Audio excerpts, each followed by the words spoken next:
Los padres hacen la decisión por el niño.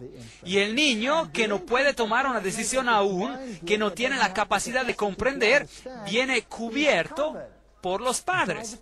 El Nuevo Testamento dice, Pablo dice, que si usted tiene un matrimonio, y cuando solo una de las personas en este matrimonio está en Cristo, entonces el marido es santificado por la fe de la esposa, o la esposa es santificada por el esposo, y demás que dice, vuestros hijos serían inmundos. 1 Corintios 7:14, texto fascinante. En otras palabras, cuando vemos a los bebés y a los niños pequeños, la responsabilidad de su conducción y su crecimiento y de su capacidad final para tomar una decisión por sí mismos, esta responsabilidad cae sobre los padres. Y Jesús, ¿qué hizo Él con los pequeños? Los bendijo. Él dijo, dejad a los niños venir a mí y no se lo impidáis. Y Él los bendijo. Y reprendió a los discípulos cuando trataron de impedir que los niños vinieran a Él. Pero este bautismo infantil no es bíblico. Viene de un rito antiguo, viene de Babilonia. Porque los niños eran dedicados por medio de ese sistema en la antigüedad. Incluso tomaban niños en algunos ritos y sumergían a todo el niño, pero a la mayoría solo le hacían una infusión o lo aspergían. En el sexto siglo después de Cristo tenemos la introducción del bautismo infantil. Ahora, el dios Jano, que era el de la doble cabeza, el que mira adelante y hacia atrás, tenemos lo mismo en el águila de las dos cabezas, que es de donde viene, nació 2 veces.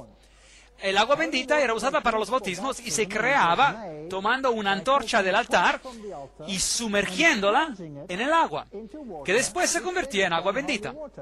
Y hoy es el mismo tipo de cosas. Toman a una vela en algunos ritos desde el altar y la sumergen en el agua y simboliza el dios Sol sumergiéndose en las aguas de la matriz para renacer como Horus, el Salvador.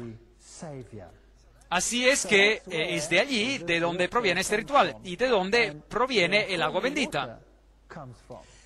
La siguiente maldición fue pronunciada sobre los desertores de la Iglesia Católica. Que el Hijo, que sufrió por nosotros, lo maldiga. Que el Espíritu Santo, que sufrió por nosotros en el bautismo, lo maldiga. Sea maldito aquel que dice que los adultos deben de ser bautizados. Ese es el libro History of Romanism, la historia del romanismo, página 510. Así que Roma introdujo el bautismo infantil para entrar en armonía con los antiguos ritos paganos. Ahora, a propósito, puede ver en realidad de dónde esto origina, porque en el rito pagano, el Espíritu Santo y Horus, el dios Horus, son una misma entidad. Y Juno, la paloma, era el símbolo del aspecto femenino de la deidad, de modo que si considera el culto luciferiano, entonces Lucifer es a la vez hombre y mujer, Juno y la paloma, y también es considerado como el Espíritu Santo. Eso lo leemos en los libros de Alice A. Bailey, y lo que es interesante aquí es que dice, porque todos son uno, que el Espíritu Santo que sufrió por nosotros en el bautismo, que lo maldiga. ¿Sufrió el Espíritu Santo en el bautismo de la Biblia, sí o no? No. El Espíritu Santo descendió suavemente como paloma sobre Jesús. ¿Quién era el que iba a sufrir y morir? Jesús iba a sufrir y morir. Y ciertamente el bautismo que tuvo lugar no refleja este bautismo, pero refleja el sumergimiento y la muerte del Dios Sol, pero no de Jesucristo. Así que la maldición del catolicismo romano, con la que uno está maldito si usted representa el bautismo de adultos, nos dice de dónde viene. El cardenal James Gibbons, la fe de nuestros padres, responde a esta pregunta, o respondió a esta pregunta. Por varios siglos, después del establecimiento del cristianismo, el bautismo fue conferido por inmersión. De manera que Roma lo admite, que la inmersión total era la forma en que el bautismo tomaba lugar. Pero desde el siglo XII, la práctica del bautismo por infusión, eso es derramar el agua sobre la frente, ha prevalecido en la Iglesia Católica, ya que esta manera es llevada a cabo con menos inconvenientes que el bautismo por inmersión. ¿Tiene eso sentido? Esto no tiene sentido para nada. Juan 3:3 dice, de cierto te digo, que el que no naciere de nuevo no puede ver al reino de Dios. Así que este nacer de nuevo representa una muerte y una resurrección.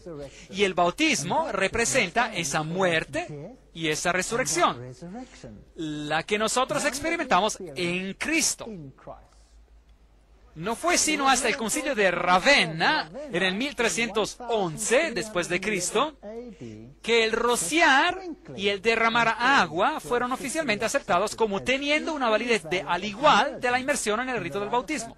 Así que los ritos paganos fueron introducidos suavemente, y hoy en día allí están arraigados, y si no los sigue, entonces usted está bajo maldición. Así que, como con todas las doctrinas extrañas que tenemos en el mundo cristiano de hoy, tenemos que ir a Roma para encontrarlas. Este sistema en que la Iglesia y el Estado trabajan en conjunto para lograr una forma unitaria de religión, que será la adoración última del ángel con la antorcha, el caído, Lucifer. Bien, Roma es muy impresionante, muy espectacular. Esta es la estatua de Moisés, que fue esculpida por Miguel Ángel, y tiene un pequeño corte en la rodilla, y nos dicen que Miguel Ángel miró a la estatua y dijo que era perfecta. Y luego le arrojó el cincel y le dijo, ¡levántate! Y por supuesto no se levantó, solo recibió un pequeño corte en la rodilla. Eso es la historia. ¿Será verdad o no? No sé.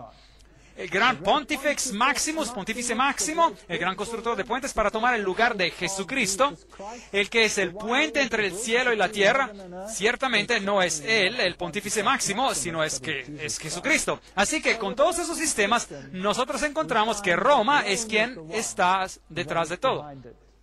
Y es la que está recibiendo los elogios y la adoración hoy. Se afirma que el bautismo infantil trae al niño a la familia de Dios. Y luego ellos afirman que este es el nuevo pacto que cubre a toda la familia. El bautismo es una consecuencia de la aceptación de Jesucristo como su Salvador personal, de haber aprendido todos los preceptos de Cristo, de haberlos aceptados y de estar conscientes de que somos pecadores viviendo en transgresión a la ley de Dios, y que nuestra única esperanza es que esta mancha sea lavada en la sangre del Cordero, y luego de caminar en armonía con Cristo en su poder por medio de Él. De eso es lo que se trata. Y los niños simplemente no pueden hacer eso. He aquí una fuente infantil que encontrarán en el Vaticano. No hay espacio para inmersión allí. La Biblia dice en Efesios 4:5, un Señor, una fe, un bautismo. ¿Cuántos bautismos tenemos allá en el mundo?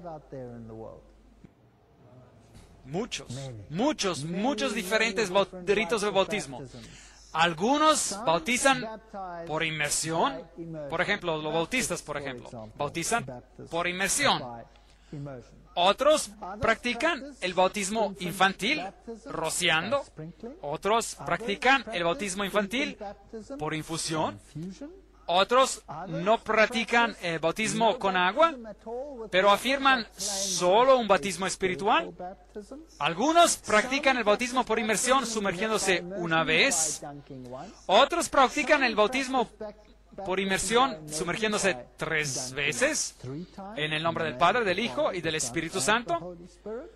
Y algunos practican el bautismo por inmersión 7 veces. ¿Cuál de esos está en lo correcto?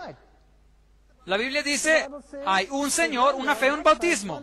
Seguro, tendría que ser muy simple resolver el problema. Uno tiene que ir a la fuente de referencia. ¿No es eso correcto? ¿Y cuál es la fuente de referencia? La Biblia. Entonces, ¿por qué la gente no toma la norma de la Biblia, sigue los dictados de la Biblia, y entonces alcanzaremos a tener un solo bautismo? ¿Correcto? ¿Cuántas veces dice que Jesús fue sumergido bajo el agua? Una vez.